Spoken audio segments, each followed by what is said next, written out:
Hello, my little champs. How are you all? I hope you all are fine and healthy. So, welcome back to your English classes. Now, students, in our last class, we have learned a poem about toothbrush, right? So, I hope you all have understood that poem and you all have must revise that poem as well. So, now in today's class, we are going to start with our new chapter, that is Uncle John's Zoo. So बच्चों, आप सब लोगों को जू जाना बहुत ज्यादा पसंद होगा, राइट? सो आज के इस चैप्टर में हम लोग इसी तरह से एक स्टोरी पढ़ने वाले हैं रिलेटेड टू आवर जू. So now let's see what all we are going to learn in this chapter.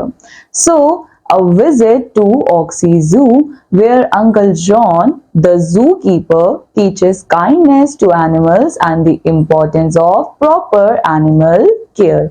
So now बच्चों, अब क्या होने वाला है इस चैप्टर में, इस स्टोरी में हम लोग विजिट करने वाले हैं एक ऑक्सी जू में. सो आज हम सब लोग एक जू में जाने वाले हैं जहां पे अंकल जॉन, जो कि एक जू कीपर है. बच्चों, जू कीपर कौन होते हैं? जो कि जू के एनिमल्स की प्रोटेक्शन करते हैं, वहां की सारी चीजों को अरेंज करवाते हैं. So we have uncle John, जो कि हम लोगों को क्या सिखाने वाले हैं कि हमको एनिमल्स की तरफ काइंड रहना चाहिए, हमको उनको बिल्कुल भी हर्ट नहीं करना चाहिए, टीज नहीं करना चाहिए एंड हमेशा उनका ध्यान रखना चाहिए.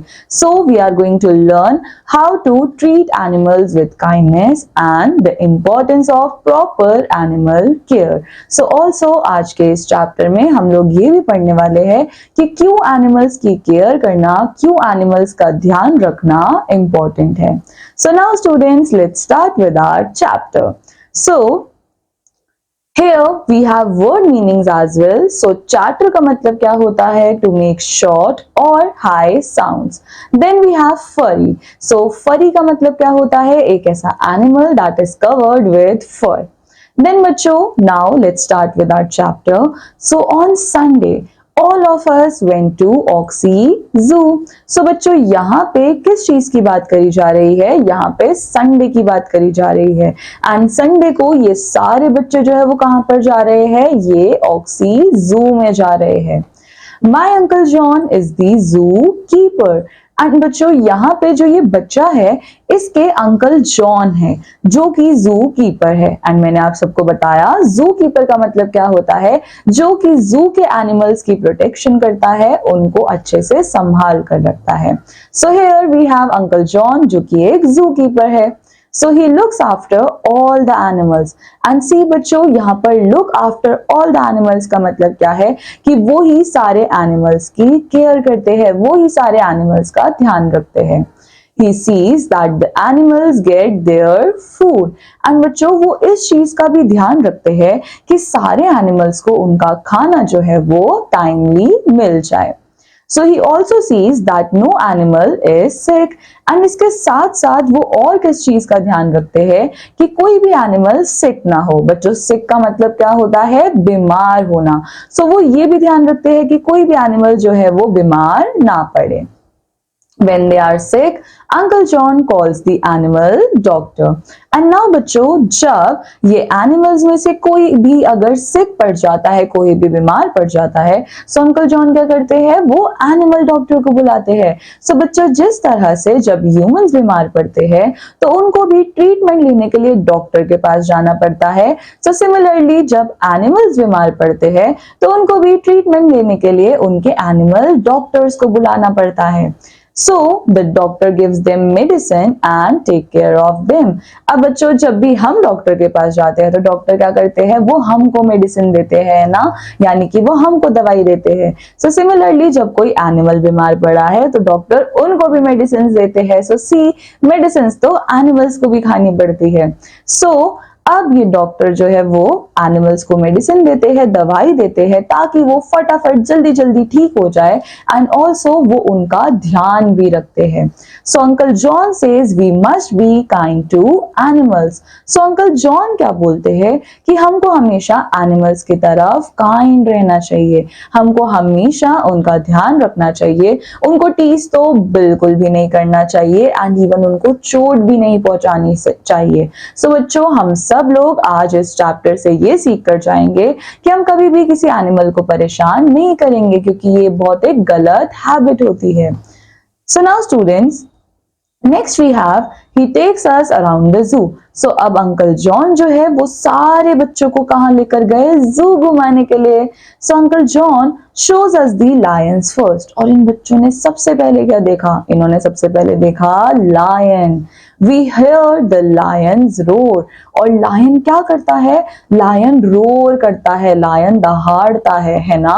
And uncle tells us that the Lions roar to speak to other lions. And now बच्चों, क्या आप सबको ये पता है कि लायंस जो रोर करते हैं वो क्यों रोर करते हैं? क्योंकि वो रोरिंग करके ही दूसरे लायन से क्या कर सकते हैं? बात कर सकते हैं। सो हमको उनकी लैंग्वेज समझ नहीं आ रही होती, बट उनकी लैंग्वेज जो है वो दूसरे एनिमल्स को समझ आ रही होती है। Then we go to see the bears, the deer, the tiger and the elephants. And then बच्चों, अब ये बच्चे कहाँ पर जाते हैं? ये bears को देखने जाते हैं, deer को देखने जाते हैं, टाइगर एंड एलिफेंट्स को देखने जाते हैं। So Sid and Manya go for the elephant rides. अब बच्चों, हमारे पास दो बच्चे हैं, सिड और मान्या, जो कि एलिफेंट राइड के लिए जाते हैं, यानी कि वो एलिफेंट पे बैठकर जंगल की राइड लेते हैं। सो बच्चों, सी ये कितना ज्यादा इंटरेस्टिंग होगा एंड इसमें कितना ज्यादा मजा आता होगा। सो आप लोग भी मुझे बताना कि आपने कौन कौन से एनिमल्स की राइड ले रखी है। So monkeys chatter as they jump on the trees. So now बच्चों, monkeys क्या करते हैं? monkey chatter करते हैं। एंड हम लोगों ने अभी अभी पढ़ा था कि chatter का मतलब क्या होता है? जो हमारे पास sounds बनाते हैं, एंड ये sounds कैसे होते हैं? ये high sounds होते हैं। So monkey जो है वो chatter करते हैं, एंड ये chatter करते करते एक दूसरे से बात करते हैं। एंड हम सबको पता है monkeys कहाँ पे रहते हैं? monkeys trees पे रहते हैं। So now Some people throw stones at crocodile. अब बच्चों, कुछ बच्चे क्या कर रहे थे, कुछ लोग क्या कर रहे थे? वो क्रोकोडाइल को पत्थर मार रहे थे। सो बच्चों, सी ये कितनी गलत बात है। So uncle runs to stop them. So उनको देखते ही जॉन अंकल फटाफट भागते जाते हैं उनके पास एंड उनको रोक देते हैं कि ऐसा मत करो, ये बहुत गलत है। He tells them not to hurt the animals. And बच्चों, अंकल जॉन ने भी उनको क्या बताया कि नहीं, एनिमल्स को परेशान करना बहुत ही गलत बात होती है। Then we go to see the rabbits. And then अब ये लोग कहाँ जाते हैं? ये rabbits को देखने जाते हैं। एंड आप लोग यहाँ पर पिक्चर में भी देख सकते हो कि हमारे पास कितने सारे rabbits है, right? So they have many babies. और ये रैबिट्स के बहुत सारे बच्चे होते हैं। दे आर सॉफ्ट एंड फरी। सो बच्चों, जो रैबिट्स होते हैं वो कैसे होते हैं? वो बहुत ज्यादा सॉफ्ट होते हैं एंड फरी होते हैं। फर्स का मतलब क्या होता है? जिससे इनकी पूरी बॉडी जो है वो कवर्ड रहती है। So hair like structure, fur like structure, जिससे पूरी एनिमल्स की बॉडी कवर्ड रहती है। So rabbits are very soft and they are also very cute and beautiful. So some people take pictures. We also take pictures with Uncle John. And now बच्चों, बहुत सारे लोग यहाँ पर क्या कर रहे थे? वो फोटोज क्लिक करवा रहे थे। And even इन बच्चों ने भी क्या करा? इन्होंने भी अंकल जॉन के साथ पिक्चर्स क्लिक करवाई। Then we thank him and say goodbye. और अब ये सारे बच्चे उनको थैंक यू बोलते हैं कि थैंक यू, आपने हमारा इतना अच्छा जू का विजिट करवाया।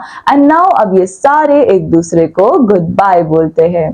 सो नाउ बच्चों, on the basis of the chapter हमारे पास यहाँ पर ये एक्सरसाइज है। So let's see what all we have to do in this exercise. So in A part we have tick the correct option to complete the sentences. So बच्चों, हमको यहाँ पर कुछ इनकम्प्लीट सेंटेंसेस दे रखे हैं एंड नीचे हमको ऑप्शंस भी दिए हैं, जिसमें से एक ऑप्शन करेक्ट है और हमको वही ऑप्शन जो है वो टिक करना है। So first we have All of us went to Oxy Zoo on Monday or Sunday. So ये सारे बच्चे कब गए थे जू में? ये सब गए थे संडे को। Then my uncle Dash is a zookeeper. So uncle का नाम क्या था? जॉन या फिर बनी। So the name of the uncle is John. So इसी तरीके से बच्चों, आपको ये सारे इनकम्प्लीट सेंटेंसेस को टिक मार्क कर कर करेक्ट वर्ड से फिल करना है। सो देन बी पार्ट हमारे पास क्या है, answer the following question, what happens when the animals are sick. So जब एनिमल सिक होते हैं, so what happens, uncle John calls the animal doctor and then animal doctor comes and gives medicines to them and also take care of them. So इस तरीके से आपको ये answers in blanks में fill करने हैं। Then we have, why do lions roar? So lion roars so that they can talk with other lions.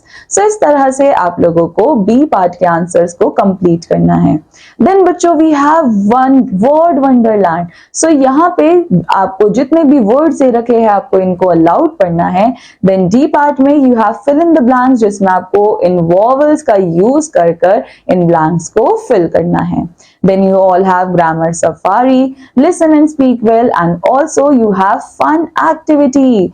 Then you have life skill. So bachcho, I want you all to complete this exercise, and now this completes our chapter, and I hope you all have understood this chapter. So I'll meet you in the next class with new interesting story. Till then, take care. Bye bye.